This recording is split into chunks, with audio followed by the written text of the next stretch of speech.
Okay, I'm having some battery issues this morning. It's like the third time I'm trying to start this video, so hopefully it will work.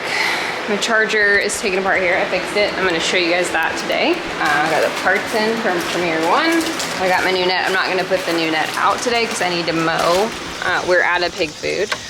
So I have them some fruit and some bread for breakfast. Instead, I don't know how they're gonna feel about that, but it's what we got. We're gonna make it's Friday, and so we're gonna make a feed store run tomorrow in the truck. And we ran out yesterday. I just didn't, it poured down rain most of the day yesterday, which is amazing. Sorry, it's all foggy. Poured down rain. So I have a couple of things to show you today that are not as like animal related, but some just good things to know. Good morning. Good morning. How is everybody? Ready for breakfast? Mom's out here early because it's gonna be hot today. So Chai escaped yesterday, but it was my fault, and she didn't escape the net. She got into the backyard, but it's fine.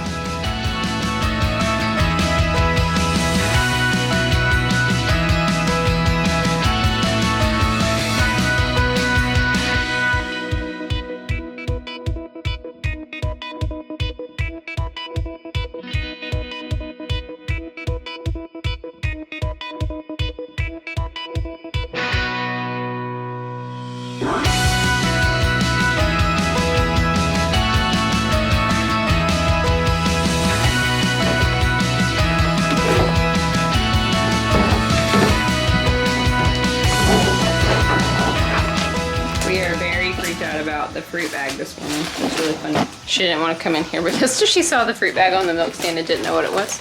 This is hysterical. We have roof beams. I'll show you guys that here in a minute. Nuggie didn't get breakfast yesterday in here by herself because it was pouring rain. Because of our gutter situation with the new build, I was having to pump water to keep it from coming in the garage. So I didn't have time to just like stand there. She had to share. I wish that it would dry out a little bit before I have to start mowing. Our mower repair situation. Got it repaired, but I want to show you guys something on that because we learned something. Our battery is dead, but there were some other things that we changed out on it that we didn't realize are issues with these hustlers. So if you ever have a hustler lawnmower, something you can check if your mower won't start. Hello.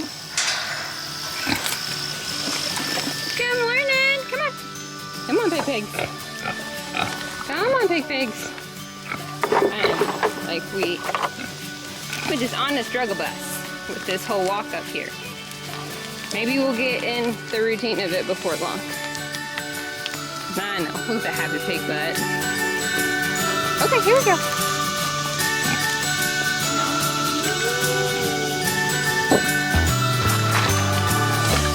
Okay, here we go.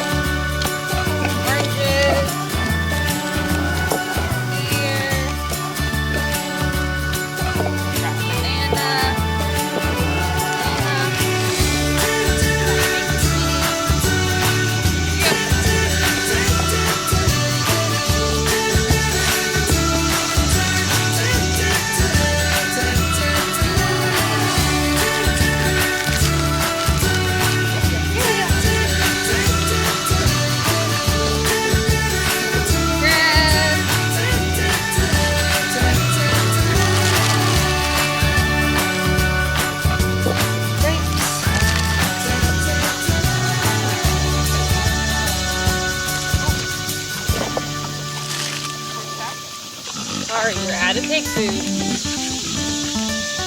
Gotta eat what Mama has brought us.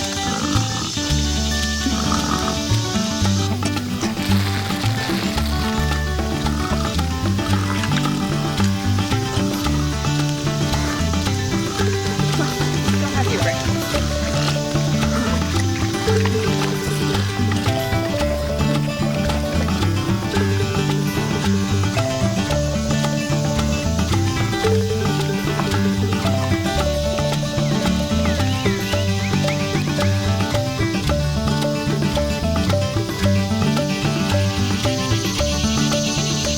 So I could have just not fed them this morning, like the boys or the pigs, and just let it go. They don't like, they'll be fine. Nothing about what we feed them at this point is like necessary, but I had all that, so just kind of thought, why not? And that the boys can still eat.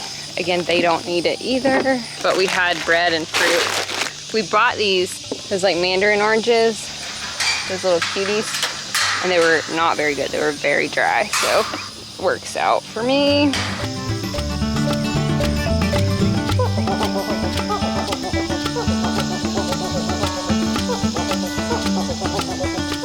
They are not as eager to come out this morning, apparently.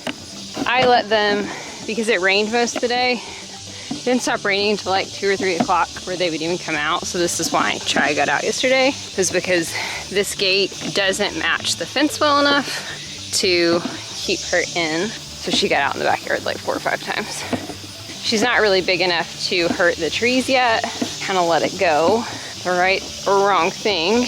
The dog has decided he lives under here now, which is problematic because now he's shifting rock. So you should know that about Pyrenees, they are gonna dig, and there's like pretty much nothing you can do to stop them from digging, especially when it's hot.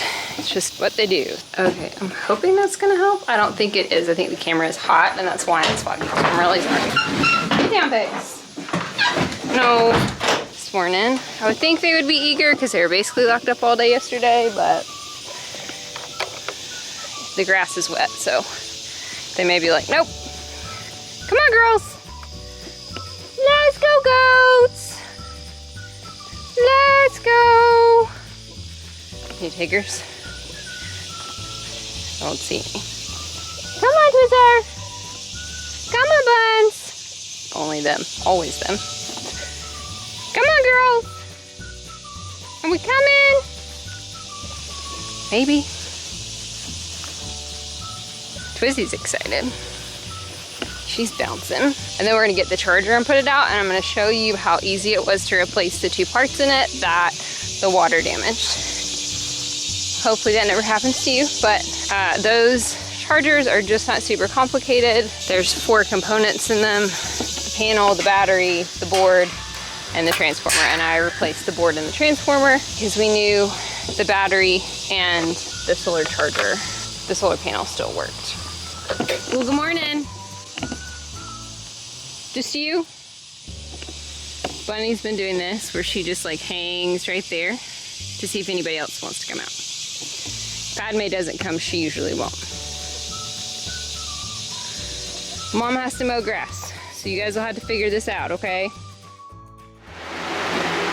Okay, so this is my charger. So I have the 60, here you go, the solar IntelliShock 60 from Premier One. It's on a trickle charge right now, so I'm gonna unplug it real quick from the trickle because it is charged. And we are gonna unplug it from the battery really quick before I show you this, because safety first.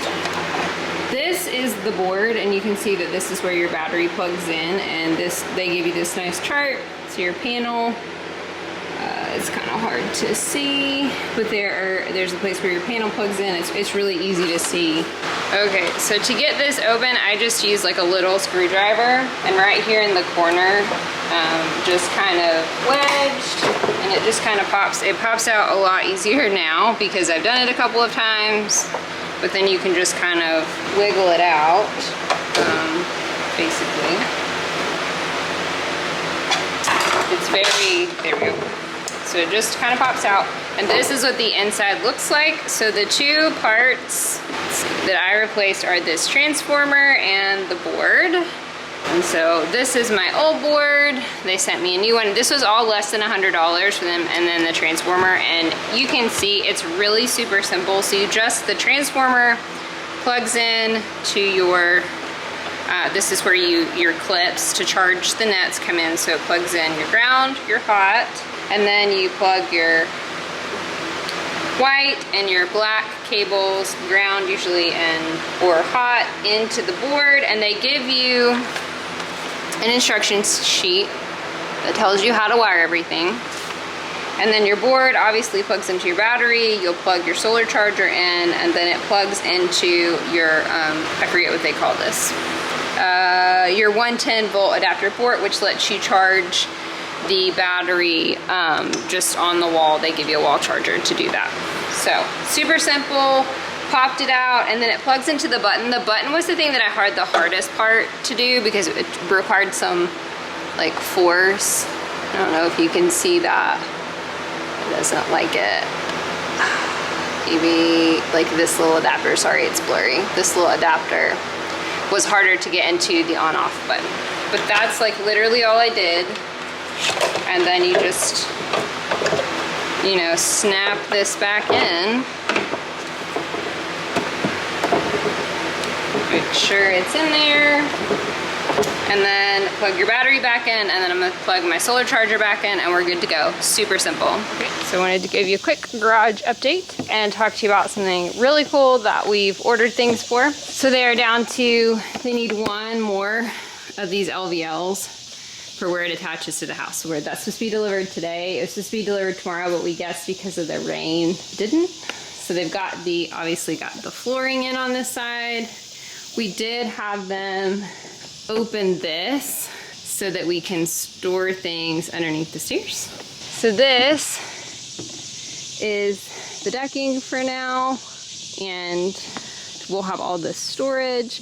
There will be like a pony wall, not this, but there will be like a little half wall, like about right here. So it will just be like this center section. But look at this view, man. So now we're trying to figure out, do we like create some kind of deck? Because this is amazing, somewhere down the road. But I don't know, you'll be able to see it from this angle, how the roof is not symmetrical. And this is so we can put solar on this side. So I'm really excited about that. That's kind of a long-term plan. For now, they've got to get this finished. We have to have a new roof. So like, we had hail damage. So basically our roofer is waiting on this to be done, and he's gonna roof everything at the same time. And he's gonna probably help us with our grid tied solar, but we are gonna start working towards some off-grid solar, which I'm super excited about. So our first system is gonna be on my barn, and it is gonna be big enough basically for me to run all my heaters and things in the winter. Right now, what ends up happening with the current solar is that in the winter, I have to run electricity out here to the barn from the house because I can't support it. Can't support heated buckets on my current system. I don't have the generation in the winter plus the battery bank to support them overnight. So that is the plan.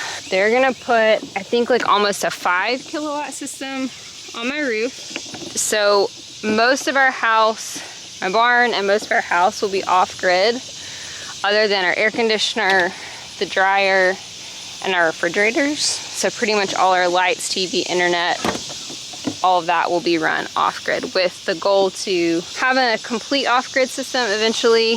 The issue with that is like the payback is not there for off grid to run everything in your house with solar. It's just too expensive, like your AC and that kind of thing. And we run electric heat.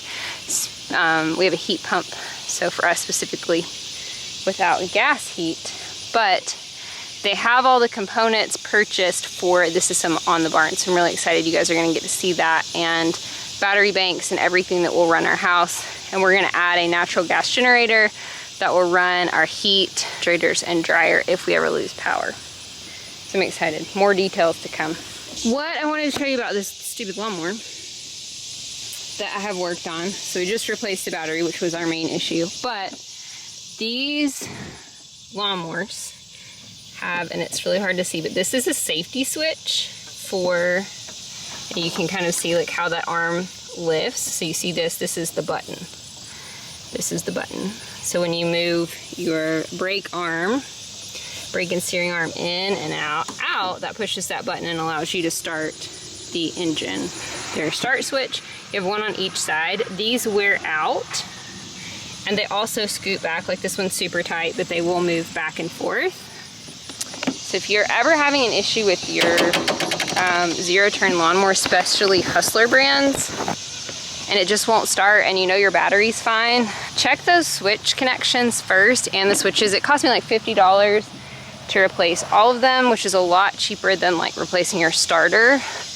And we watched a lot of people replace their battery and then the starter solenoid and not fix the issue because it was those switches. That is also a good thing to know. They're pretty easy to switch out, like I did them myself without Jeremy's help, just watching a YouTube video. And the seat switch, also there's a seat switch. If you can't get enough voltage to your starter, it's because it has to run through that wiring harness, and a lot of times those connections wear out. So check those. You can adjust the ones on the arms. There's lots of videos out there, and the ones on the arms seem to be the ones that wear out.